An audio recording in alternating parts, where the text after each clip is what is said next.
Imagine marrying someone, and less than a year later, they are dead. Now imagine this wasn't the first suspicious death connected to the same person. One fiancé dead, one husband dead, multiple ex-husbands claiming they feared for their lives. And now, a woman stands trial, accused of murdering husband number 5. Was this a tragic medical emergency?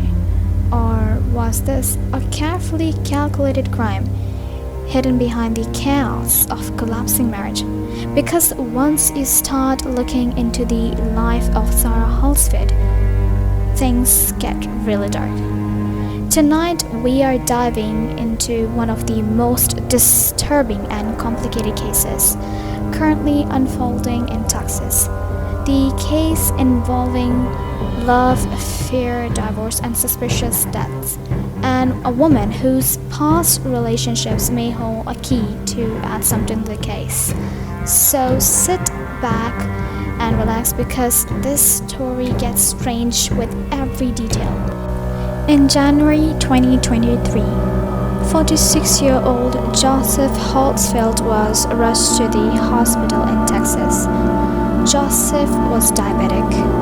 At first, it appeared to be a medical emergency, but very quickly, hospital staff suspected something wasn't right. According to investigators, Joseph's body showed signs of toxic insulin effects. In simple terms, he appeared to have too much insulin in his blood, which sent his blood sugars into life-threatening levels, and the person with him that night was his wife, Sarah Halsted. At the time, the two had been married for less than a year, just 11 months. That alone wouldn't mean anything, except this wasn't Sarah's first marriage. It was her 5th. And soon, investigators would begin asking chilling questions. Was this another tragic coincidence, or something much worse? Here's where the case becomes complicated. Joseph's official cause of death was linked to insulin toxicity, but the manner of death was ruled undetermined.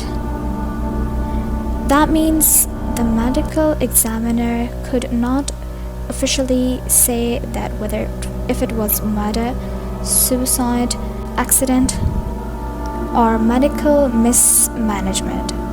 And that creates a huge problem for prosecutors, because how do you prove murder when the death itself has not been officially ruled a homicide? This is the central battle in the courtroom. The prosecution says Sarah intentionally caused or allowed the overdose. The defense says Joseph had a long history of poorly managing his diabetes, and according to testimony, that part may actually be true. His own doctor reportedly stated that he had not been consistent with his insulin use. That statement could become one of the strongest arguments for the defense. According to the court testimony, Joseph wore a glucose monitoring device. This device was designed to alert him if his blood sugar level becomes dangerous, and according to the prosecutions, those alerts had been reportedly going off for hours. Hours! That means there may have been a window where someone could have intervened. So the obvious question becomes, why wasn't help called sooner? Prosecutors allege that Sarah waited around an hour before calling for an emergency assistance, and to them that delay is deeply suspicious. The defense, however, tells a different story. They says Sarah herself was recovering from surgery and was heavily medicated. She claimed she was disoriented, unwell, and believed Joseph was handling his own condition. Eventually, Joseph was taken to the hospital, but it was too late. A few days later, he died. This is where the case begins to shift from suspicious to deeply unsettling. Joseph's mother and sister testified that before his death, Joseph had told him something terrifying. He said he was afraid Sarah was going to kill him in his sleep. Let that sink in. According to their testimony, Joseph had already started preparing to leave the marriage. He had opened a separate bank account. He was planning to move back to his hometown, and he has been reportedly discussing divorce to prosecutors. This suggests motive: a man preparing to leave, a marriage falling apart, and then suddenly he's dead. That's a narrative juries tend to remember. But this case doesn't begin in 2023. To understand why this trial is drawing so much attention, you have to look at Sarah's history. Because Joseph wasn't the first man in his life to die under disturbing circumstances. Years earlier, Sarah was engaged to a man named David Bragg. Their relationship ended in violence. According to Sarah, David attacked her during an argument. She claimed he fired at her first.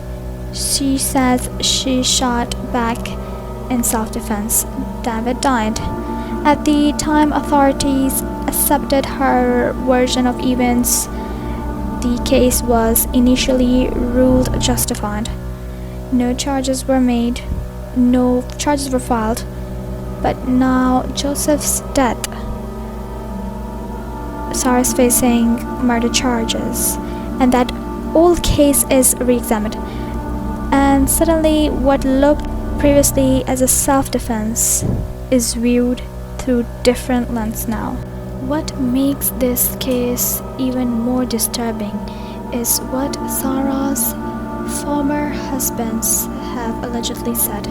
Multiple ex-husbands reportedly stated that they were afraid of her. One even said he was lucky to have gotten out of the marriage alive.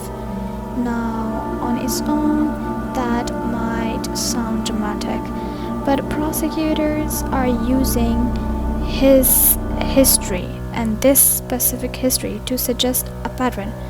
A woman surrounded by conflict, short marriages, fear, threat, and now death. Even more alarming, when her former husband reportedly sought legal protection after claiming Sarah had allegedly discussed harming his new wife. No charges were filed and that case was closed. But the existence of court documents and protective orders adds yet another layer of concern. So what really happened to Joseph Hartsfield?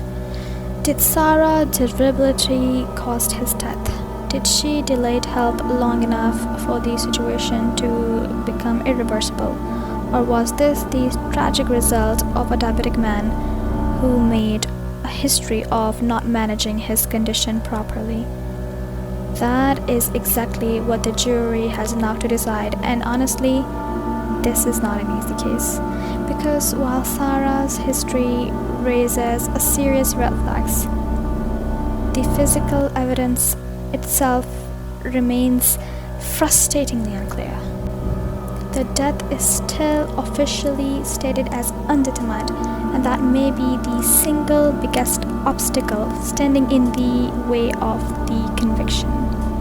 The case is still unfolding, and the trial is expected to be continued for several weeks. The biggest question now is whether the Sarah herself will take a stance, and if she does, it could change everything. So what do you think?